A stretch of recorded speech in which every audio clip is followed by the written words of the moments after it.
अगला टॉपिक है दोस्तों OPEC plus and rising crude price.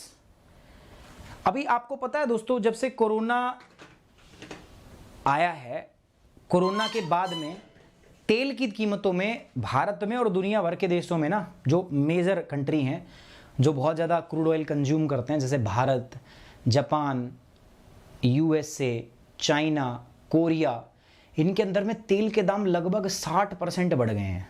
ठीक है, और ये सब किसकी वजह से हो रहा है दोस्तों? ओपेक प्लस की पॉलिसी की वजह से। अब वो क्या रहा है मैं बताता हूँ। कल भी मैंने बताया हुआ आपको, 23 तारीख के करंट अफेयर में हमारी बात हुई थी। इसमें जब कोविड आया, जब कोविड-19 आया, तो कोविड-19 के बाद क्या हो गया दोस्तों? लॉकडाउन लग गया, और लॉकडाउन के अंदर में आपके तेल की डिमांड डिक्रीज हो गई। लेकिन जो देश तेल पर ही निर्भर है उसने तो तेल निकालना बंद नहीं किया, वो तो तेल निकाल रहा था। तो डिमांड कम थी, सप्लाई बहुत ज्यादा बढ़ गई, तो इसके फलस्वरूप क्या हुआ? तेल की कीमतें जो है बहुत गिर गई। एक बैरल जो था वो $20 पे आ गया था, $16 के या $20 के आसपास आ गया था, $16 के आसपास आ गया था एक बैरल। ठीक है, एक बैरल। आज जो है वही बढ़ के कितना हो रहा है पता आपको? $80 के आसपास हो गया। इसका रीजन क्या है? इस समय पे क्या था? इस समय पे अगर आप बात करोगे तो डिमांड कम थी और सप्लाई क्या थी दोस्तों? ज्यादा। इसको हम क्या बोलेंगे? Demand supply mismatch. आज क्या हो रहा है दोस्तों? आज डिमांड ज्यादा है और सप्लाई क्या है? कम, और इसकी वजह से प्राइस इंक्रीज हो रहा है। इसकी वजह से क्या हुआ था? प्राइस हमारे देश में नहीं हुआ क्योंकि मोदी जी ने पहुंचना ही नहीं दिया हमारे पास, इससे प्राइस डिक्रीज था, बट इससे प्राइस क्या हो रहा है? इंक्रीज। अब ये चीज हो रही है। अब इसके चक्कर में क्या किया दोस्तों, जितने भी हमारे देश थे ना, ठीक है, जो बड़े बड़े ऑयल कंज्यूमिंग नेशंस हैं ना, उन्होंने बैठ के फैसला किया कि काम करते हैं, ओपेक को, ओपेक प्लस को सबक सिखाते हैं। ये ऐसे तो कम करेंगे नहीं। हमने इनसे, अब जब रिकवरी की बात हुई थी ना, जब हम रिकवरी की बात, G20 की बैठक हुई थी, तो कहा था, इन्होंने वादा भी किया था कि ये लगभग 4 लाख बैरल पर डे के हिसाब से आउटपुट को क्या करेंगे? बढ़ाएंगे। लेकिन ओपेक प्लस आउटपुट को बढ़ा नहीं रहा। क्यों नहीं बढ़ा रहा? वो इस चक्कर में नहीं बढ़ा रहा, उसको पता है कि अगर हम आउटपुट बढ़ाएंगे तो तेल के दाम कम हो जाएंगे, हमें फायदा नहीं होगा, हमें मुनाफा नहीं होगा। वो उसको कम ही नहीं, बढ़ा ही नहीं रहे, और अभी लगभग उन्होंने वो बढ़ाने वाला प्लान होल्ड पे डाल दिया है। अब इससे किसको लॉस होगा दोस्तों? इससे हमको लॉस होगा, ऑब्वियस बात है। ये तेल का दाम बढ़ेगा, और तेल का दाम बढ़ेगा तो भारत देश के अंदर और अन्य देशों के अंदर तेल के प्राइस क्या होंगे? महंगे। अब इसके लिए एक समाधान निकाला गया था, एक रास्ता निकाला गया था। वो क्या था कि ये तो प्रोडक्शन बढ़ाएंगे नहीं, तो हम एक काम करते हैं कि जो हमारे स्ट्रेटेजिक पेट्रोलियम रिजर्व है हमारे, आपने बताया ना, मैंने स्ट्रेटेजिक पेट्रोलियम रिजर्व, जो हमने गुफाओं के अंदर में या कहीं कहीं जगह बना के, कच्चा तेल जब सस्ता था तब हमने लाके स्टोर किया हुआ था, हमने डिसाइड किया कि हम उसको लेके इस्तेमाल करेंगे कुछ दिनों के लिए। यूएस ने 50 मिलियन बैरल, जो 15 मिलियन बैरल जो है तेल, वो अपने स्ट्रेटेजिक पेट्रोलियम रिजर्व से निकाला। भारत ने कितना निकाला दोस्तों? भारत की अगर हम बात करें तो भारत ने 5 मिलियन बैरल जो है वो निकाला। साथ ही साथ में आज जो रिपोर्ट आई है वो क्या है कि यूएस ने चाइना को भी कहा था कि आप भी ऐसा ही करो, बट चाइना ने ऐसा करने से मना कर दिया है। चाइना कह रहा है कि ठीक है, मैं अपने हिसाब से देख लूंगा, मेरे को क्या करना है, मैं तेरी बात क्यों मानूं, मैं अपने हिसाब से देख लूंगा। आज ये मुद्दा है, न्यूज में आया द हिंदू के अंदर, कि चाइना जो है वो अपने स्ट्रेटेजिक रिजर्व से क्रूड ऑयल जो है, कच्चा तेल जो है नहीं निकाल रहा, और इससे दोस्तों प्रभाव पड़ेगा। अगर जितने भी बड़े ऑयल कंज्यूमिंग नेशंस हैं, अगर वो एक मंच पे नहीं रहेंगे तो इससे प्रभाव पड़ेगा। आप ओपेक नेशन पे दबाव कैसे बनाओगे? अगर आपको ओपेक नेशन पे दबाव बनाना है दोस्तों, तो you have to go this way. आपको ये करना पड़ेगा। क्या करना पड़ेगा दोस्तों? आपको सभी लोगों को एक कोऑर्डिनेटेड एफर्ट करना पड़ेगा।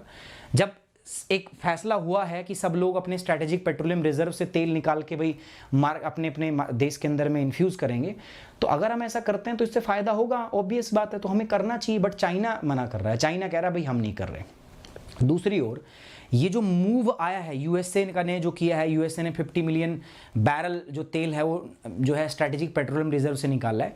इससे एक बात और भी सच हो रही है, क्या कि जो ओपेक प्लस से बात हुई थी कोरोना में रिकवरी के टाइम पे कि ठीक है भैया अब हम प्रोडक्शन को बढ़ाएंगे, ऐसा लग रहा है कि वो प्रोडक्शन को नहीं बढ़ा रहे। अगर वो प्रोडक्शन को बढ़ाते हैं तो यूएस ये रिलीज नहीं करता। अब यूएस ने अपने स्ट्रैटेजिक ऑयल रिजर्व से तेल निकाला, इसका मतलब ये लंबे समय तक ये ऑयल के प्रोडक्शन को बढ़ाने वाले नहीं है ओपेक। और अगर ऐसा ये नहीं करेंगे दोस्तों तो ये क्या करेंगे, ये एक मतलब गुंडा राज हो जाएगा। ठीक है, ये गुंडा राज हो जाएगा। कुछ देश जो है, कुछ एक देश का जो कार्टेल है वो तेल के प्राइस के ऊपर में मोनोपोली कर रहा है, तेल के प्राइस के ऊपर में बैठ गया है। ठीक है, और तेल के प्राइस को क्या कर रहा है, मैनिपुलेट कर रहा है, क्योंकि पूरी दुनिया जो है उसी क्रूड ऑयल के अच्छे तेल के ऊपर डिपेंडेंट है। और अगर ये ऐसा करेंगे दोस्तों तो बात तो खराब हो जाएगी। ठीक है, हो जाएगी कि नहीं हो जाएगी बताओ भाई। जो प्रोड्यूसर है अगर वो ऐसे ही तेल की होर्डिंग करके बैठ जाए तो कल को फिर हम भी खरीदना बंद कर देंगे। 4 दिन तेल नहीं खरीदेंगे, हम मत खरीदो, चलो हटो, तुम तो महंगा बेच रहे हो, चलो। लेकिन सबको इकट्ठे होकर काम करना पड़ेगा, घुटनों पे आ जाएंगे, 4 दिन तेल मत खरीदो इनका। ठीक है, तो लॉस हो जाएगा इनका, शेयर का लॉस, ये लॉस, वो लॉस, फलाना लॉस, बहुत दिक्कत हो जाएगी। तो बट लेकिन हमें कोऑर्डिनेटेड एफर्ट करना पड़ेगा जितने भी देश हैं सभी को। तो यही है OPEC and rising crude price. So GS paper 2 से रिलेटेड है, important international institution, agencies and fora and their structures and their mandates. ठीक है, तो ये जरूरी है। So consider the following statement regarding the OPEC. तो OPEC membership is open to any country that is substantial exporter of oil and which shares the ideals of organization। कह रहा कि ओपेक का मेंबर कोई भी बन सकता है, कोई भी ऐसा देश जो अच्छी खासी मात्रा में तेल का एक्सपोर्ट करता हो, कच्चे तेल का, और ओपेक नेशन की जो इनकी आइडियोलॉजी है उसके आइडियोलॉजी के साथ में मैच करता हो। ठीक है, वो इसका मेंबर बन सकता है। कह रहे इसका हेडक्वार्टर रामसार के अंदर है, ईरान के अंदर। The Organization of Petroleum Exporting Countries was founded in Baghdad, Iraq. कह रहा कि इसका जो फाउंडेशन है वो बगदाद में रखा गया था। ठीक है, ओपेक जो है एक परमानेंट इंटर गवर्नमेंटल ऑर्गेनाइजेशन है। ठीक है, आपको इनकरेक्ट स्टेटमेंट बताना है इसमें से कि कौन सी स्टेटमेंट यहां पर इनकरेक्ट है। You have to tell me the incorrect statement. जल्दी बताओ, देखते हैं कौन सी इनकरेक्ट स्टेटमेंट। 4 स्टेटमेंट में से इनकरेक्ट स्टेटमेंट बताओ मुझे।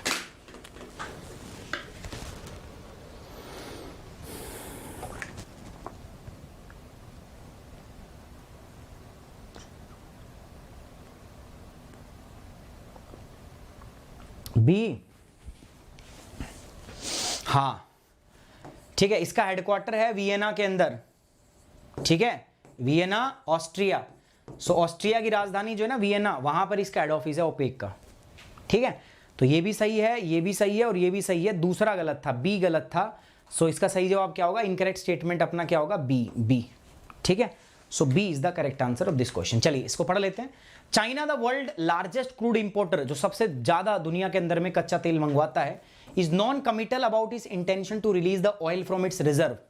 उसने लग नहीं रहा कि अपने रिजर्व से, जैसे भारत ने 5 मिलियन, देखो पीछे की न्यूज याद होनी चाहिए आपको, पता है ना, भारत ने भी 5 मिलियन बैरल जो है वो निकाल के दिया है और इंडियन ऑयल कॉर्पोरेशन को बेचेंगे हम। तो चाइना जो है वो बिल्कुल नॉन कमिटल है। चाइना कह रहा है कि नहीं नहीं हम, वो कोई किसी प्रकार की प्रतिक्रिया ही नहीं दे रहा है।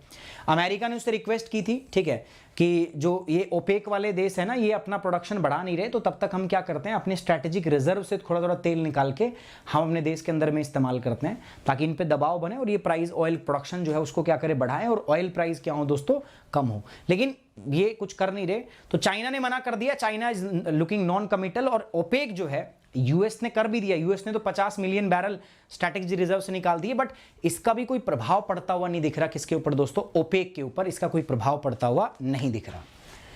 डिटेल में बताते हैं तो यूएस प्रेसिडेंट जो है, जो बाइडेन एडमिनिस्ट्रेशन जो है, यूएस प्रेसिडेंट जो Biden administration announce plan to release million of barrels of oils from strategic reserve. और एग्जैक्टली कितना, 50 मिलियन मैंने पढ़ाया हुआ आपको दोस्तों, ठीक है, बढ़ाया था मैंने आपको, ठीक है।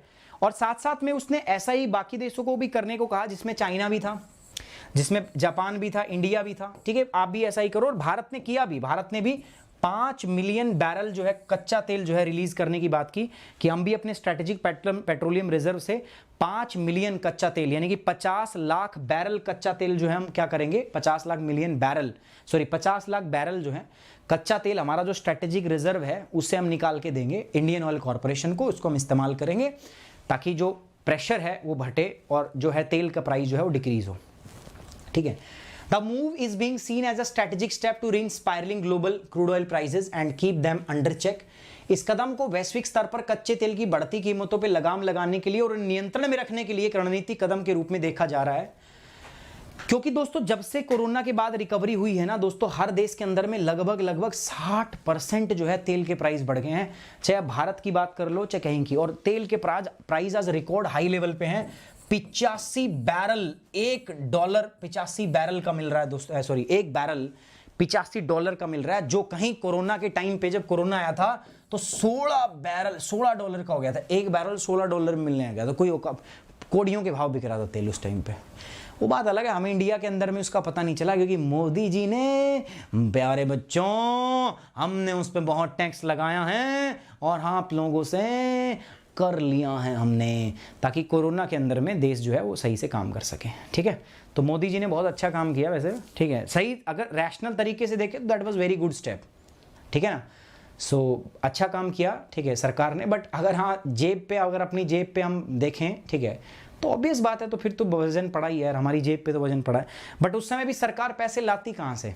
लॉकडाउन था, कंट्री बंद, जीएसटी कलेक्शन हो नहीं रहा था, साथ ही साथ में जो व्यापार थे, धंधे थे, पर्सनल टैक्स हो, कॉर्पोरेट टैक्स हो, ये कोई नहीं, पर्सनल डायरेक्ट और इनडायरेक्ट टैक्स बंद, गवर्नमेंट सर्विसेज बंद।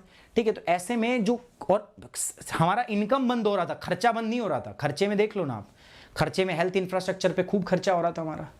तो ऐसे में क्या करते हैं हम? तो ऐसे में सरकार ने क्या किया भाई, पेट्रोल पे टैक्स चलने तो एक्साइज ड्यूटी बढ़ा दी सरकार ने। ठीक है, लेकिन सरकार ने एक अच्छा कदम भी उठाया अभी, और सरकार ने टैक्स को क्या किया, डिक्रीज किया है एक्साइज ड्यूटी को, और बहुत ही सराहनीय कदम जो है सरकार ने लिया।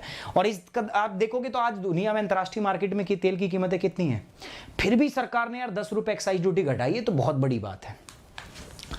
वॉशिंगटन मूव रेज स्पेकुलेशन, अब जो ये वॉशिंगटन ने अपने भाई उससे जो तेल निकालने की बात की है कि अपने स्ट्रैटेजिक रिजर्व से वो तेल निकाल लेंगे, तो ऐसा लग रहा है कि जो एग्रीमेंट हुआ था कि 4 लाख बैरल प्रतिदिन जो है ओपेक प्लस नेशन जो है बढ़ाएंगे, आउटपुट बढ़ाएंगे, अब ऐसा लग रहा है कि वो बढ़ाएंगे नहीं भाई। ठीक है, ऐसा लग रहा है वो बढ़ाएंगे नहीं। पहले था कि हर महीने वो लगभग 4 लाख बैरल जो है तेल की आउटपुट को बढ़ाएंगे, ताकि मार्केट को में डिमांड और सप्लाई को मैच किया जा सके। बट अब ऐसा लग नहीं रहा कि ऐसा वो करेंगे, तो इससे ये भी जो है हमें कंसर्न जो है देखने को मिल रहे हैं। अभी ओपेक प्लस क्या है? ओपेक और ओपेक प्लस देख लो थोड़ा। OPEC plus refers to the alliance of crude producer. OPEC plus में भी कच्चे तेल के उत्पादक हैं, उनका एक गठबंधन है। ये 2017 में बनाया ग्रुप। ये कब बना? 2017। जो ऑयल प्रोड्यूसिंग कंट्रीज है ना, जैसे सऊदी अरेबिया, ईरान, इराक, इनके अंदर में भी लड़ाई चल रही थी। तो कोई लोग, अभी ईरान वाले जो थे वो तेल का मतलब प्रोडक्शन कम करने को तैयार ही नहीं थे। सऊदी अरेबिया कह रहा था कम कर लो कम कर लो, ईरान कह रहा था क्यों कर लें। तो आपस में इनका झगड़ा चल रहा था, विवाद चल रहा था ओपेक नेशंस के अंदर में। तब कुछ एक्स्ट्रा मेंबर इसमें ऐड किए गए थे ताकि इसको बेटर तरीके से कोऑर्डिनेट किया जाए। तो ओपेक प्लस 2017 में बना था दोस्तों, और इसके अंदर में मेजर क्रूड प्रोड्यूसर देश होते हैं जो कच्चे तेल का उत्पादन करते हैं। ठीक है, और इसको बनाया क्यों गया था? ताकि जो सप्लाई साइड के अंदर में जो करेक्शन है, उस टाइम पे सप्लाई बहुत ज्यादा कर रखी थी, डिमांड कम थी, सप्लाई धड़ाधड़ प्रोडक्शन हो रहा था। उस सप्लाई को मैनेज करने के लिए ग्रुप जो है बना था। ओपेक प्लस कंट्रीज के अंदर में अजरबैजान आता है, बहरीन आता है, Brunei, Kazakhstan, Malaysia, Mexico, Oman, Russia, south Sudan and Sudan, ये सारे देश जो हैं इसके अंदर में आते हैं। किसके अंदर में आता है दोस्तों? ओपेक प्लस के अंदर आते हैं। अब बात करते हैं ओपेक। देखो ओपेक जो है इसका फुल फॉर्म है organisation of petroleum exporting country. इसका हेड ऑफिस जिसको बनाया गया था कहां पे? बगदाद, इराक के अंदर बनाया गया था दोस्तों। एग्रीमेंट हुआ था सितंबर 1960 को 5 देशों के बीच में, जिनका नाम है आपका सबसे पहले Iran, Iraq, Kuwait, Saudi Arabia and Venezuela. ये 5 देश हैं जिनके बीच में, तो ये फाउंडिंग मेंबर हैं इसके। 1960s 1960 के अंदर में एग्रीमेंट हुआ था बगदाद इराक के अंदर में, तब जाके ओपेक बना था। तो these are the founding member. ठीक है, तो ये 5 जो थे क्या थे? Founding member. उसके बाद में अलग अलग मेंबर जुड़ते रहे। ये एक परमानेंट इंटर गवर्नमेंटल ऑर्गेनाइजेशन है, स्थायी है और अंतर सरकारी है। अलग अलग सरकारें इसके अंदर में शामिल है। इसका हेडक्वार्टर वियना ऑस्ट्रिया के अंदर में है दोस्तों। ठीक है, ओईसीडी का कोई भी मेंबर बन सकता है, बस बशर्ते कंडीशन एक है कि आप सब्सटेंशियल मात्रा में, अच्छी मात्रा में ऑयल एक्सपोर्ट करते हो, कच्चा तेल एक्सपोर्ट करते हो, और साथ साथ में आप ओपेक की आइडियोलॉजी के साथ में आप मैच करते हो, तो आप इसके मेंबर बन सकते हो। कोई भी इसका मेंबर बन सकता है। ठीक है सर, ऑब्जेक्टिव क्या है? ओपेक का ऑब्जेक्टिव जो है it is to coordinate and unify petroleum policy. जो पेट्रोल, डीजल, क्रूड ऑयल से संबंधित जो पॉलिसी है पूरी दुनिया में, उसको समान रखा जाए, ठीक है। ऐसा नहीं है कि कोई देश किधर भाग रहा है, सऊदी अरेबिया अपने इस डायरेक्शन में जा रहा है, ईरान इस डायरेक्शन में जा रहा है, ऐसा नहीं होना चाहिए। तो उसके लिए एक यूनिफॉर्म पेट्रोलियम पॉलिसीज के लिए among the member countries in order to secure fair and stable price for the petroleum products, an efficient economic and regular supply of the petroleum to consuming nations and a fair return on the capital to those investing in the industries। ये इसका उद्देश्य है।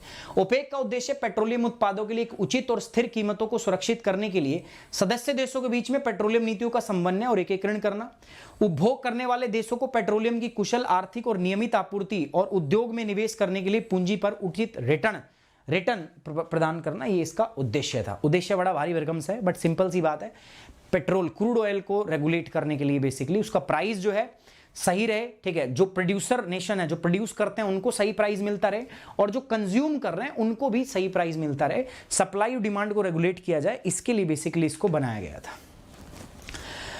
चलिए दोस्तों, related search में बात कर रहे हैं तो आपको ओपेक प्लस तो खैर मैंने ही बता दिया, तो मतलब नहीं बनता इसका, मैंने बता ही दिया।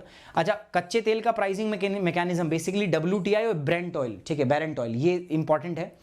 और भारत के ऊपर में क्या प्रभाव होते हैं जब भी अंतर्राष्ट्रीय बाजार में तेल के दाम बढ़ते हैं, तो भारत इसमें किस प्रकार से जो हमें दिक्कत होता है, इसके बारे में आपको बताना है, ठीक है। So this is the related search. अब बात करते हैं दोस्तों प्री स्पेसिफिक में सवाल आ सकता है। फाउंडर ऑफ द ओपेक, 5 देश थे फाउंडर, कौन कौन से थे मैंने बताया आपको, Iran, Iraq, Venezuela, Saudi Arabia, Kuwait, ठीक है। टॉप ऑयल प्रोड्यूसर कौन सा है दुनिया के अंदर, सबसे ज्यादा ऑयल कौन प्रोड्यूस करता है, कच्चा तेल। इंडिया का क्रूड ऑयल इंपोर्ट हम कहां से कितना करते हैं, सबसे ज्यादा कहां से इंपोर्ट करते हैं और सबसे कम कहां से इंपोर्ट करते हैं। Component and refining of the crude oil, जब क्रूड ऑयल को रिफाइन किया जाता है तो क्या क्या बनता है कच्चे तेल से, ठीक है, कब कब कैसे कैसे क्या बनता है। Crude oil storage facility in India, इसको स्ट्रेटेजिक पेट्रोलियम रिजर्व बोलते हैं, SPR। तो भारत में कहां कहां पे है, इनकी ज्योग्राफिक लोकेशन कहां है, साथ साथ ओपेक मेंबर जो इनकी ज्योग्राफिक लोकेशन कहां कहां पे स्थित हैं। टाइप ऑफ क्रूड ऑयल, जैसे ओपेक और नॉन ओपेक मेंबर, ठीक है। साथ साथ में व्हाट इज ओपेक प्लस, ये ओपेक प्लस क्या है, ठीक है।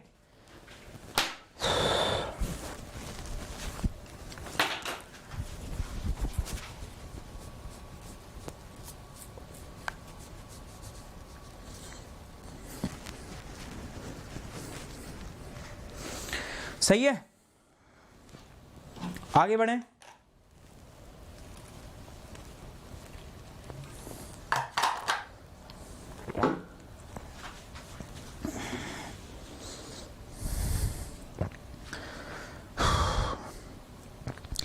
बड़े टॉपिक हो गए हैं, छोटे टॉपिक बचे हैं बस।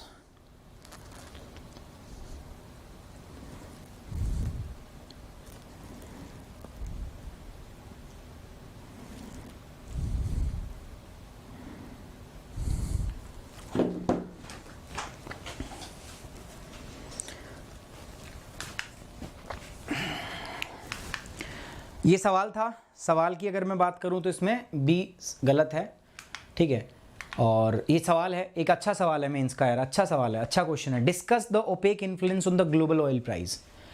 आपको वैश्विक तेल की कीमतों पर ओपेक के प्रभाव पर चर्चा करनी है कि ओपेक का जो वैश्विक तेल की कीमतें हैं इन पे क्या प्रभाव पड़ता है, किस प्रकार से वैश्विक तेल की कीमतों को ये क्या करता है, नियंत्रित करता है। इस पे आप चर्चा करोगे, कर सकते हो भाई। कौन कौन कर सकता है, कौन कौन नहीं कर सकता, बताओ फटाफट से, फटाफट बताओ जल्दी से, कौन इसको करेगा। ये जो टॉपिक है ना दोस्तों, ये आपको डिस्कस करना है, और इसका टॉपिक पे हम कल स्पेशल क्लास करेंगे, मैं टेलीग्राम पे बता दूंगा। आप मेरा टेलीग्राम ज्वाइन कर लो, ठीक है, और बता दूंगा मैं वहां पे मैं कब करना है। और ये होगा कहां पे दोस्तों, will do this on Unacademy app, Unacademy की ऐप पर करेंगे, मैं पहले ही बता देता हूँ, will do this on Unacademy app, यहाँ पर हम करेंगे इसको, ठीक है। एंड साथ ही साथ में दोस्तों देखो, मेरे साथ जुड़ के आप प्लस कोर्स भी कर सकते हो। प्लस कोर्स करने के लिए दोस्तों मैं आपको बताता हूँ, ये GS का प्लस कोर्स है, तो यहाँ पर आप प्लस और आइकॉनिक 2 प्रकार के सब्सक्रिप्शन जो है आप यहाँ पे ले सकते हो दोस्तों, प्यारे बच्चों। ये आपके सब्सक्रिप्शन का प्राइस है 6 महीने, 1 साल, 2 साल, 3 साल, ठीक है। ये इधर है आइकॉनिक का सब्सक्रिप्शन है, 1 साल, 2 साल और 3 साल का ले सकते हो। कोड आपका क्या रहेगा, सुमित 10। तो ये मेरा टेलीग्राम चैनल है, PDF यहाँ दे दूंगा मैं, साथ साथ ये अपना कोड है, ठीक है, इसको यूज करना है to get the 10% off Unacademy. I hope you like the session, you enjoy the session. So guys please like the video, share it and subscribe the channel. Thank you very much, take care, bye bye, जय हिंद, love you guys.